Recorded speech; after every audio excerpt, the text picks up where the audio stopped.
मेरा नमस्कार, राम राम साहब। वैसे मन की बात में मन की बात ही कहना चाह रहा था मैं भी। और थोड़ी सी शुरुआत डॉक्टर साहब ने की थी कि जो विराटनगर क्षेत्र है जहाँ पर हम बैठे हैं, जहाँ पर कुछ स्टूडेंट और गर्ल्स भी बैठी हैं, यहाँ से जयपुर का जो मुख्यालय है काफी दूर है। कहने का तात्पर्य कि कक्षा 12 तक के रिजल्ट का यदि एनालिसिस किया जाए, अभी 10-15 दिन पहले ही आया है साहब रिजल्ट।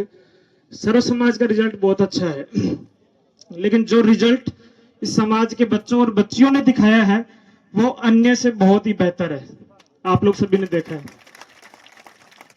लेकिन कक्षा 12 तक एक एकेडमिक्स एजुकेशन होती है, और एकेडमिक्स से आजकल सरकारी नौकरी नहीं मिलती है। हमें पता है कि आरक्षण मिल गया और सुरक्षित रहेगा, पूरा समाज साथ देगा, लेकिन नौकरियों में लगे कैसे, आज भी इस क्षेत्र के बच्चों के सामने चुनौतियां हैं।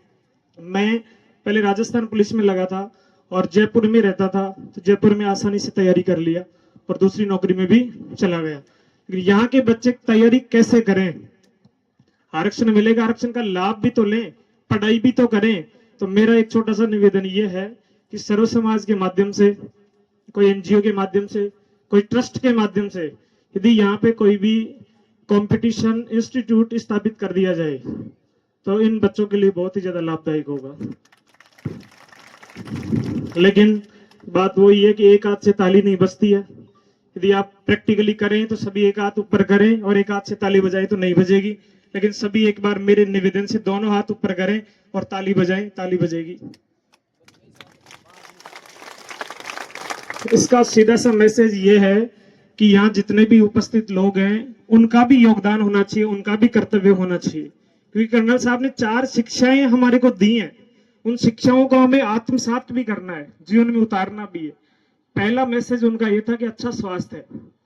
अच्छा स्वास्थ्य का तात्पर्य ये कि आप स्वस्थ रहेंगे, रोजगार कर पाएंगे, अच्छा काम कर पाएंगे।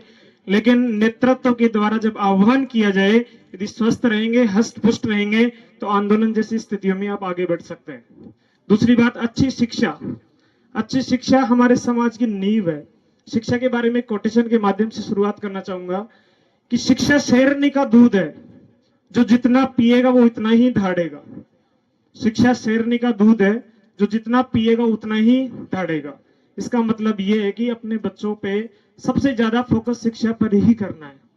आज के बाद में कितना इन्वेस्ट करें, कितने पैसे खर्च करें, जमीन खरीदें, गाड़ी खरीदें, कुछ भी खरीदें, लेकिन सबसे पहले मेरा निवेदन तो यही है कि आप बच्चों पे सिर्फ शिक्षा पर खर्च करें, पैसे लगाएं शिक्षा पर।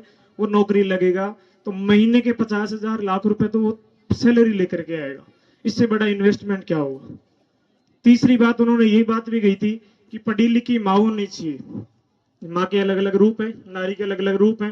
पढ़ाएंगे छोटी सी गुड़िया को तो हमारी बेटी बन करके पढ़ेगी, एक नौकरी लगेगी, एक माँ भी बनेगी, एक बहन भी बनेगी। तो सबसे ज्यादा फोकस है, जैसे वर्तमान समाज में हम देख रहे हैं कि वर्तमान हमारा ये क्षेत्र है, समाज है, जो बच्चों के साथ साथ लड़कियों को भी पढ़ा रहा है। ऐसी कोई बात नहीं है, इसके लिए बारंबार धन्यवाद। लेकिन अंतर बिल्कुल भी नहीं रखना है। विशेष रूप से पढ़ी लिखी माँ शब्द बोलने के पीछे रीजन कर्नल साहब का यही था कि समाज में किसी प्रकार का कोई अंतर नहीं होना चाहिए। तीसरी बात उन्होंने, जैसे मैंने कभी एक जीवनी पढ़ा, उसमें उन्होंने ये भी कहा है कि शाम को हम घर जाएंगे तो कुछ ना कुछ लेकर के जाते हैं। तो कुछ भी नहीं ले जाएं तो कम से कम 150 रुपए की किताब तो लेकर के जाएं। कौन सी किताब ले जाएं? हमारे आसपास काफी पढ़े लिखे लोग हैं, काफी एम्प्लॉय भी हैं, अधिकारी भी हैं, कर्मचारी हैं, और ऐसा समाज है जिसने एक कर्नल साहब की छत्र छाया में आगे बढ़ना सीखा है, एक दूसरे के सहयोग करना सीखा है। तो आप लोग यदि किसी को फोन करके पूछेंगे कि मेरे बच्चा 10वीं क्लास में है, 12वीं में है, अब की बार इस कंपटीशन की तैयारी कर रहा है, तो मैं आज घर पे जा रहा हूँ, तो मैं उसके लिए 100 रुपए की, 200 रुपए की कोई किताब ले जाना चाह रहा हूँ, तो आप फोन भी करेंगे तो उठाएगा, आपको अच्छा मैसेज भी देगा। तो ये बात जरूर उतारे जीवन में। उन्होंने कहा था कि घर पर जब भी जाएं अपने काम धंधे से, तो घर पर जाते समय 150 रुपए की कोई ना कोई किताब लेकर के जाए। ठीक है। और चौथा मैसेज तो बहुत ही अच्छा दिया कि कर्ज मुक्त समाज होना चाहिए। देखो, पैसे उधार लेते हैं सभी, 2 प्रकार के पैसे ले सकते हैं। एक तो इन्वेस्ट करें, तो वो कोई कर्ज नहीं है। लेकिन शिक्षा के लिए तो यदि आपको थोड़ा बहुत लेना भी पड़े, किसी से सहयोग भी लेना पड़े, तो आप लें। इन्हीं चारों शिक्षाओं को आत्मसात भी करें। और मेरा निवेदन पुनः यही है कि इस क्षेत्र के लिए कोई भी कंपटीशन इंस्टीट्यूट यदि स्थापित करें तो हमारा आपके लिए बहुत बहुत आभार रहेगा। धन्यवाद। Thank you.